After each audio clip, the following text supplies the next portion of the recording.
Hello students. So we were doing chemical properties of metals and non-metals, and we were discussing first chemical property, that is reaction with oxygen. Reaction of metals and non-metals with oxygen. We have discussed reaction of metals with oxygen. Now I will take reaction of non-metals with oxygen. First of all, I will demonstrate you here a simple activity. First of all, in this activity, we will take a piece of charcoal. You know, charcoal is a form of carbon. We will take a piece of charcoal, then put it into a, just like this, deflagrating spoon. Here is a piece of carbon, and we will ignite this. Ignite means we will burn this. This one is the charcoal, right? And after this, we will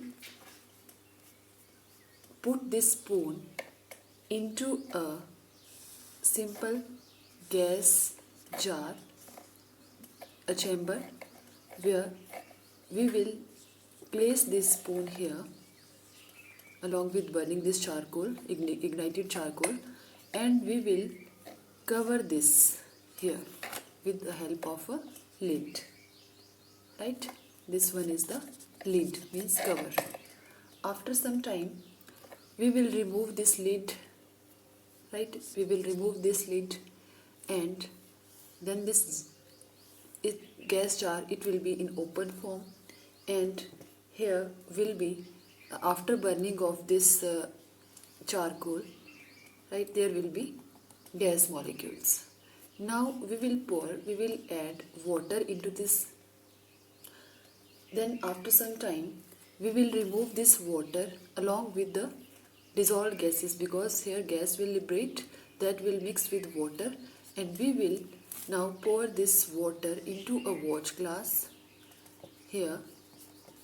Right, now this water is here along with the gas released, that is the carbon dioxide, and we will place here one, to test this, we will place here blue litmus paper, right, to check the acidic or basic nature. Now after some time we will observe, then it will turn into red. This indicates that non-metals, they react with oxygen to form non-metallic oxides, and they are, means, acidic in nature. You know, when blue litmus paper turns into red, this shows that the acidic nature, and when red turns into blue, that shows the basic nature, right? So this is the reaction of non-metals with oxygen. You will just also do this activity sometimes. From examination point of view, this is also very important. It is asked sometimes, right? Reaction of non-metals with oxygen. So what we, again I am repeating what we have done. We have taken a piece of charcoal. Charcoal is a form of carbon. We have just added into a taken it into a deflagrating spoon, this like spoon just like this. Then we ignited it, means we burn it. After that, we place this inside a gas jar and cover it with the help of a lid. Lid means cover. Then after some time, after complete burning, gas will be released here, carbon dioxide gas. Then we will remove the lid here and add some water here. Then CO2 and water, they get mixed with each other, means carbon dioxide dissolved in water, and we will pour this water into watch glass and place this pH strip here, right? Then we check the acidic nature. So this is about the reaction of non-metals with oxygen, right? Let me write this activity now in equation form, chemical equation form. First of all, carbon plus oxygen, it will change into CO2, means carbon, it will be solid, it will be gas form, and here it will also be in gaseous form. What is carbon? Carbon means which we have taken piece of charcoal. Oxygen, it came from the air. Carbon dioxide, the product formed. Then after this, what we have done? We have mixed water with the carbon dioxide, that gas released, CO2 plus water. This one is gas, this one is liquid. So it will change into carbonic H2CO3. This is called the carbonic acid, right? And this one, it will be in aqueous form. This is the product formed which we have taken in the watch class and placed there the litmus paper strip, right? So this is the chemical equation of showing the reaction of non-metal, carbon is a non-metal, with oxygen, right? To do practice of these chemical equations also. Then after this, second chemical property I will take now. Second one is the reaction of metals and non-metals. I will reaction of these metals and non-metals with now water, right? First I will take the here metals, reaction of water with metals. For this simple activity is, first of all, we will take a test tube. In that test tube, I will take some boiling water, will be there. With the help of this burner, I boiled this water, and we will place here piece of magnesium ribbon. Magnesium is a metal. Then what will happen? This water is boiling because we have placed here burning splinter also, right? Flame is also here, so water is boiling and we have added the magnesium ribbon here. So after some time, when it will dissolve, and also one thing, in this setup, we will place one inverted tube here. Inverted means just opposite, right? So this inverted tube here, this one is the first tube, and this one is the second inverted tube.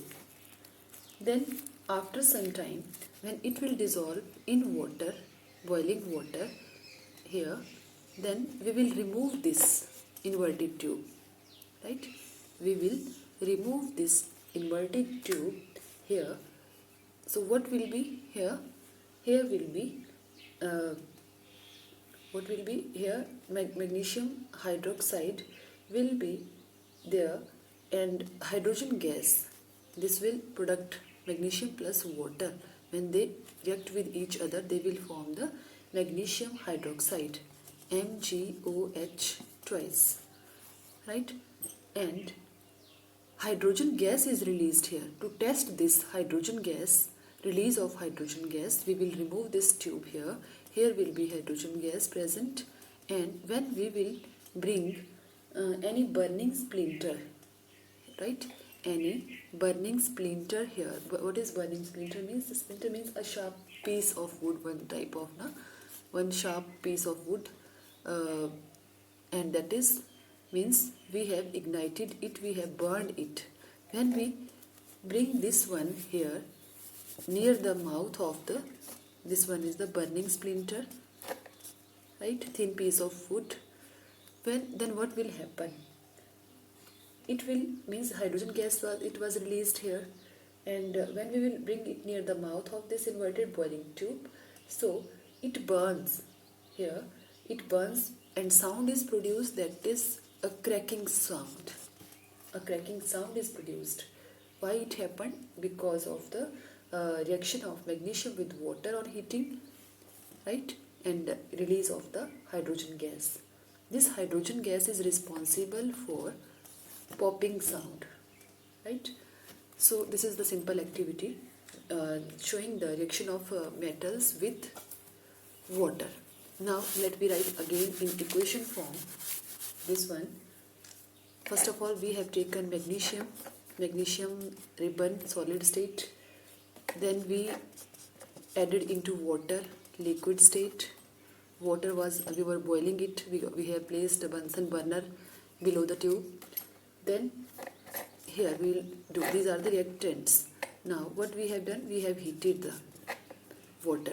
After applying heat, product will be MgOH twice. Magnesium hydroxide is produced, aqueous state, because magnesium is dissolved here in water, plus hydrogen gas, it was released, right? So our purpose of the activity was to check that hydrogen was released or not. So for checking that hydrogen, we have taken that inverted tube, and popping sound was produced when burning splinter was brought near its mouth. So hydrogen, its property is that when burning splinter is brought near this, it produces a cracking, a popping sound, right? So this is a chemical equation form of showing the reaction of metals with the water, right? In this way, different non-metals have different reactivity with water, right? And on the other hand, the non-metals, they do not react with water. Non-metals, they do not react with water, right? Therefore, that's why, this is the reason, some non-reactive metals, right? Some reactive non-metals, we can say non-metals, like the phosphorus, phosphorus is a non-metal, and that is reactive also. So we can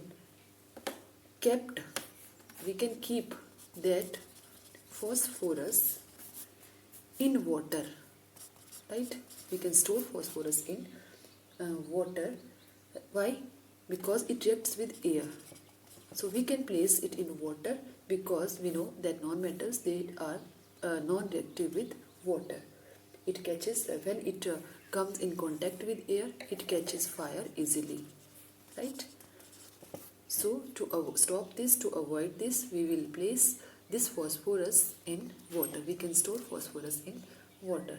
This is not the case with phosphorus, but also other reactive non-metals, right? Because we are knowing the chemical property that non-metals are not reacting with the water. So this is about the reaction of metals and non-metals with water. So we have discussed now two chemical properties. First, reaction with oxygen, and second, reaction with water, right? Next two chemical properties are reaction with acids and reaction with alkalis, that I will discuss in the next video. So till that, you just do these two, do the practice of the chemical equations, right? Written practice of chemical equations. Keep in mind they should be balanced properly.